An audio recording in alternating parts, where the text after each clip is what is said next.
Extra Journaal, vers van de pers. Welkom bij Extra Journaal. Fijn dat u weer kijkt. We hebben het belangrijkste nieuws voor u op een rij gezet. En het belangrijkste nieuws waar we mee beginnen is dat Toema belangrijker is dan de begroting. Tenminste, dat meldt de Extra vanwege een opmerking, vanwege een verzoek van Reinox Kalmes om de begrotingsbehandeling niet aan het eind van deze maand tussen 22 en 26 januari te laten plaatsvinden, maar een week later. Waarom? Omdat tussen 22 en 26 het Toema Festival plaatsvindt. En er is ook onder meer van Gibi Duran, zo meldt de Extra, steun van dat voorstel. Reinox Kalmes zegt dat het misschien niet gewaardeerd wordt door de muzikanten van het Toema Festival als geen enkel statenlid aanwezig zal zijn tijdens het Toema Festival. Tijdens de begrotingsbehandeling is er natuurlijk veel werk te verrichten en die twee kun je moeilijk combineren, zo meldt de Extra vandaag. Veel mensen zijn het er niet mee eens omdat de begrotingsbehandeling al eerder is uitgesteld vanwege het overlijden van Americo Today. En het van groot belang is dat Curaçao een begrotingsbehandeling laat plaatsvinden. Wordt ongetwijfeld vervolgd. Problemen met vervoer gevangenen. De Extra meldt vandaag dat het al bijna 2 jaar is sinds de bus die speciaal is aangeschaft om gevangenen te vervoeren van de gevangenis naar de rechtszaal niet gerepareerd is. Er zijn problemen met de deur, zo ziet u op het portret.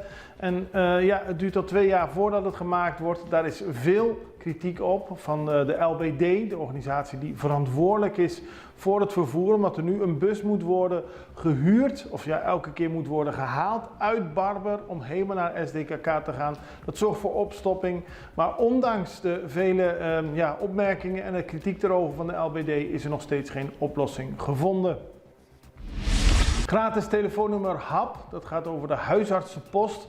Curaçao heeft sinds 1 januari een huisartsenpost en er waren opmerkingen over de bereikbaarheid. Nou, het ministerie van Volksgezondheid heeft nu laten weten dat er een gratis nummer is, 9252. Dat kan worden gebruikt om de Curaçaose huisartsenpost te bereiken. Ook heeft de minister van Gezondheid, Javier Silvania, aangegeven dat er 16 artsen werkzaam zijn in de huisartsenpost. Die is open buiten kantooruren, dus 's avonds en in het weekend. De begroting van HAP is 4 miljoen. Renny Laurens beëdigd als statenlid. Gisteren heeft de plaatsvervangend gouverneur Renny Laurens beëdigd en daarmee heeft Curaçao weer 21 statenleden. Laurens is in de plaats gekomen van Americo Today, die zoals u weet vorig jaar is overleden in december. Laurens is al lang betrokken bij de MFK. Hij staat al op de lijst sinds 2010. En de afgelopen periode was hij lid van het kabinet van minister Cooper. En daarbij was hij verantwoordelijk voor communicatie. Hij is blij dat hij deze verantwoordelijkheid mag dragen, ondanks het feit dat de omstandigheden erg treurig zijn. Auto vliegt in brand. Dat is een bericht dat, ik lach erom, maar het is natuurlijk helemaal niet om te lachen. Maar dat is een bericht waarvan niemand het ooit hoopt om mee te maken. Maar een automobilist gisteren bij Domi stond te wachten voor een stoplicht toen opeens zijn auto in de brand vloog. Hij vluchtte de auto uit met gevaar voor eigen leven. Later kon de brand ook geblust worden om te voorkomen dat de auto helemaal uitbrandde. Het gaat om kortsluiting in de motor, maar dat zorgde voor heel veel schrik, zowel bij de chauffeur als bij de auto's die er omheen stonden. En dan is er kritiek op de keuze voor Dick Advocaat. De oude rot in het vak, Dick Advocaat, 76 jaar inmiddels.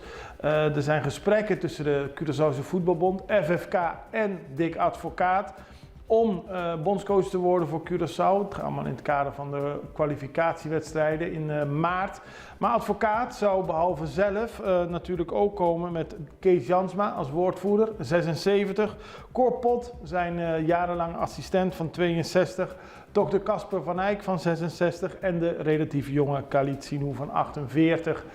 Eldon Peppi Silveran, advocaat en groot liefhebber van het Curaçaose voetbal. En iemand die altijd zijn mening geeft, die zegt dat Curaçao eigenlijk niet zit te wachten op Dick Advocaat en zijn team van pensionado's. En zeker in het team van pensionado's zijn er mensen op Curaçao die dat werk net zo goed of beter zouden kunnen. Aldus Silveran, die sowieso vraagtekens stelt bij het aantrekken van Advocaat als nieuwe bondscoach. Dan ziet de luchthaven van Bonaire een flinke stijging in 2023. Het is een recordjaar geweest voor de luchthaven Bonaire, namelijk 436.914,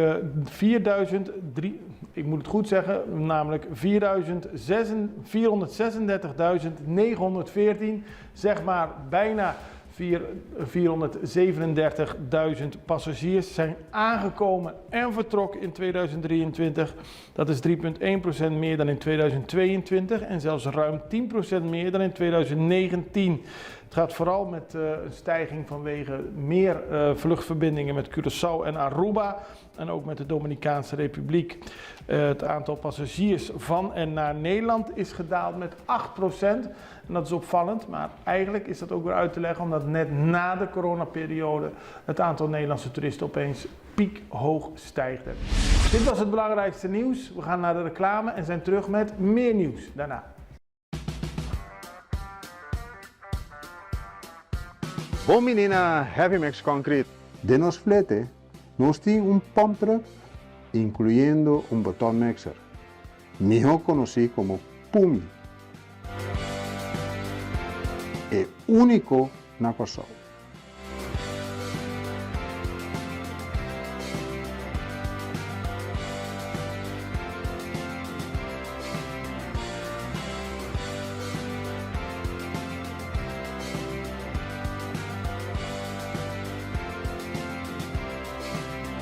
Por o ano 2016, nós tínhamos a planta de bloco de mais grande de Curaçao, HES 1500. Com a planta aqui, nós podemos produzir todo tipo de bloco e clenco na diferente cor e forma.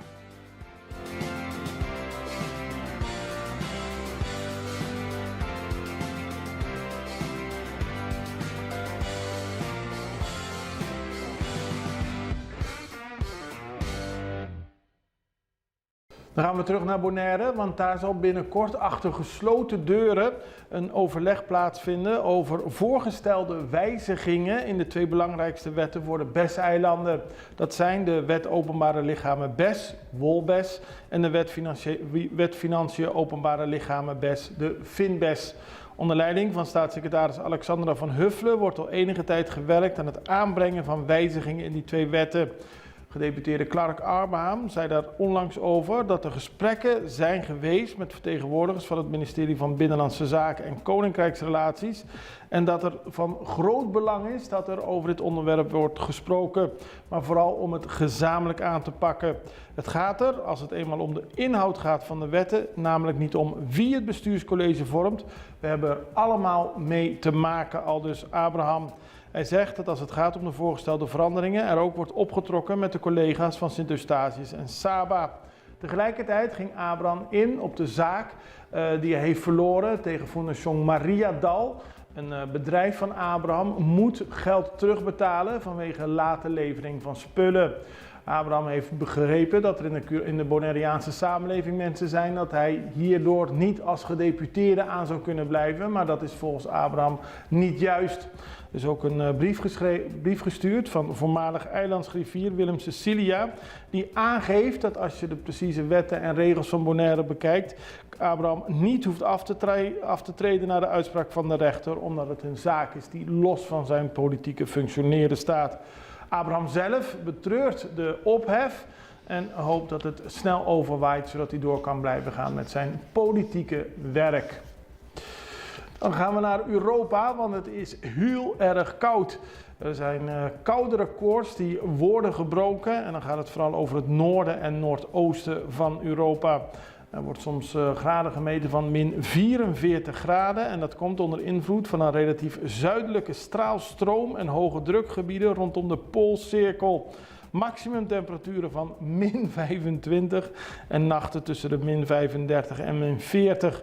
Dat zagen we in Scandinavië en westelijk Rusland. Daarna werd het nog kouder, min 43,6. En dat heeft allemaal weer gevolgen voor de prijs van gas in Europa. Want de prijsdalingen van de afgelopen tijd in Europa zijn ten einde gekomen omdat er winterweer is. Daarbij is de temperatuur op verschillende plekken zo koud dat er eigenlijk niet tegen gestoot kan worden. De Europese gasprijzen en ook de Amsterdamse gasbeurs is de prijs voor gas eerder deze week met meer dan 3% gestegen. Het is opmerkelijk Het is niet opmerkelijk dat het koud is in het noorden van Europa, maar de aantallen en de bereikte koudes, min 43,6 graden, is wel opzienbarend. Nou ja, wij zitten wat dat betreft beter. Dit was het belangrijkste nieuws voor vandaag. We zijn er morgen weer. Ik hoop u ook. Het allerbeste. Tot ziens. Dag.